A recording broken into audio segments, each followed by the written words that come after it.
Top quality और consistent performance के लिए सिर्फ सिल्वर पंप नाम याद रखना। एक और बड़ी खबर, अलास्का वार्ता पर ट्रंप का बड़ा बयान आ गया है।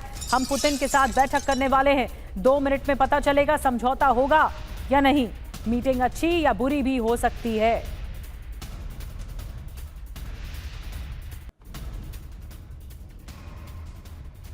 तो ट्रंप को आपने सुन लिया, अब 2 मिनट में तय हो जाएगा कि क्या समझौता होगा पुतिन के साथ या नहीं। पुतिन बात मानेंगे या नहीं। तो युद्ध विराम, सीज फायर आसान नहीं है। अलास्का मंथन नाकाम क्या हो जाएगा। ट्रंप ने क्या कहा है पहले ये देखिए।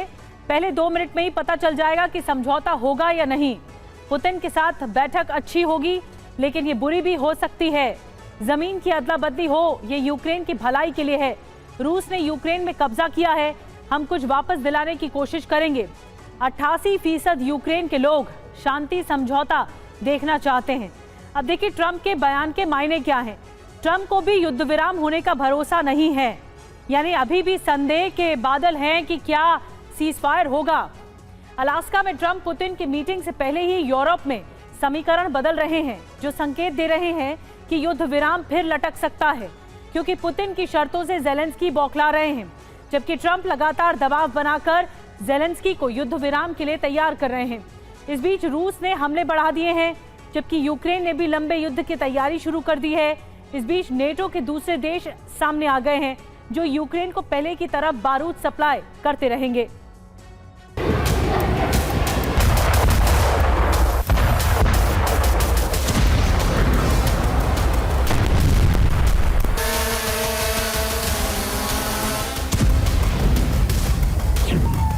सौ घंटे बाद युद्ध विराम या युद्ध का नया चैप्टर आरंभ।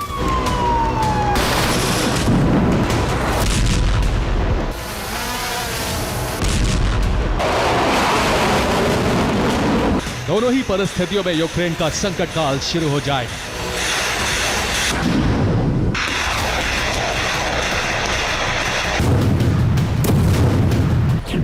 अगर ज़ेलेंस्की मान गए तो यूक्रेन का बड़ा हिस्सा उनके हाथ से चला जाएगा। अगर ज़ेलेंस्की नहीं माने तो रूस के संपूर्ण प्रहार से यूक्रेन का खात्मा हो जाएगा। पुतिन दोनों ही परिस्थितियों के लिए तैयार हैं, यानी पुतिन ठान चुके हैं कि अलास्का में यूक्रेन को लेकर कोई ना कोई फैसला जरूर लेना है।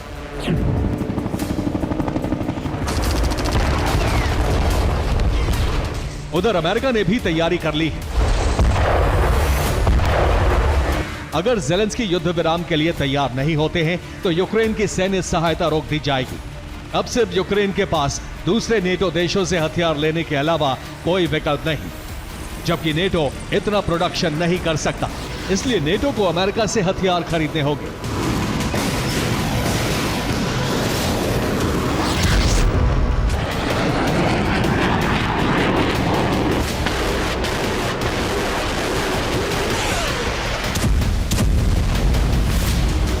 दरअसल ट्रंप दुनिया को यह दिखाना चाहते हैं कि वो शांति दूत हैं, जिनके इशारे पर दुनिया के कई देश युद्ध विराम कर चुके हैं। लेकिन ट्रंप के लिए सबसे बड़ी चुनौती रूस यूक्रेन युद्ध है।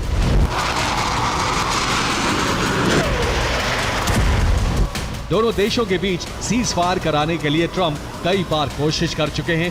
अब जाकर पुतिन मुलाकात को तैयार हुए हैं, लेकिन अभी भी ज़ेलेंस्की का भरोसा नहीं है कि वो सीज फायर मानेंगे, क्योंकि ज़ेलेंस्की को सस्पेंस है कि वो अलास्का जाएंगे भी या नहीं। हो सकता है वो 15 अगस्त को अलास्का जाएं, लेकिन मीटिंग में शामिल ना हो। और मीटिंग में शामिल हुए बिना ज़ेलेंस्की युद्ध विराम के लिए क्यों तैयार होंगे।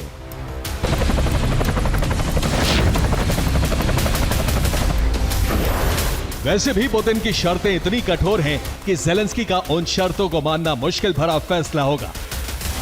इस बीच ज़ेलेंस्की बड़े संकट में फंस चुके हैं कि अगर ट्रंप के कहने पर युद्ध विराम पर मोहर नहीं लगाई तो अमेरिका यूक्रेन की हर तरह की मदद रोक देगा।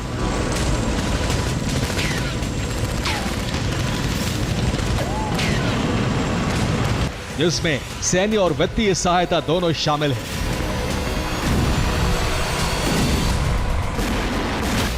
और उसी वक्त रूस बड़ा हमला करके यूक्रेन को पूरी तरह बर्बाद कर सकता है।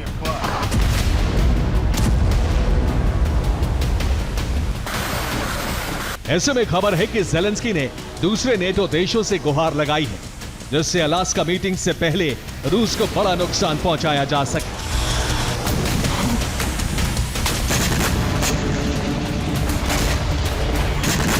जिसमें सबसे पहले टारगेट पर क्रीमिया है, जिसे यूक्रेन हर कीमत पर वापस लेना चाहता है।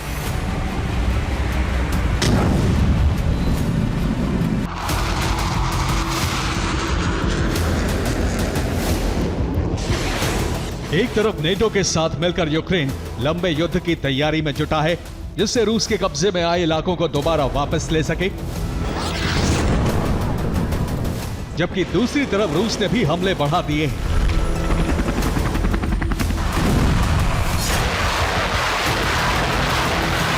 जिससे 15 अगस्त से पहले ज्यादा से ज्यादा इलाकों पर कब्जा कर सके। अब ऐसी परिस्थितियों में युद्ध विराम की संभावना संकट में पड़ती दिख रही है, यानी आसार 50-50 है। सिर्फ ट्रंप का दबाव ही काम कर सकता है। माना जा रहा है कि यूक्रेन को हथियार सप्लाई रोकने का ऐलान ज़ेलेंस्की पर दबाव बनाने की रणनीति है, जिससे वो घुटने टेकने पर मजबूर हो जाएं।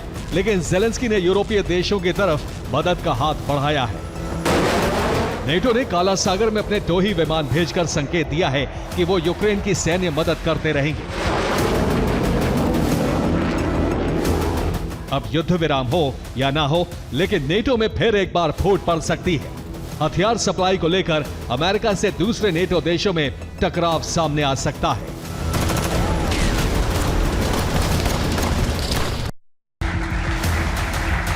अजरबैजान आर्मीनिया में पीस डील, थाईलैंड कंबोडिया में युद्ध विराम, ईरान इजराइल में सीजफायर। ये दावा अमेरिका के प्रेसिडेंट कर रहे हैं कि वो शांति के पक्षधर हैं और दुनिया में कई युद्ध विराम कराए हैं। लेकिन ये अलग बात है, कई देश इस दावे को नहीं मानते हैं। अब ट्रंप रूस यूक्रेन में सीज फायर कराकर एक और उपलब्धि दर्ज कराना चाहते हैं। हो सकता है ट्रंप चाहते हो कि उन्हें शांति का नोबेल पुरस्कार मिले, लेकिन इससे तय करना नोबेल पुरस्कार ज्यूरी का काम है।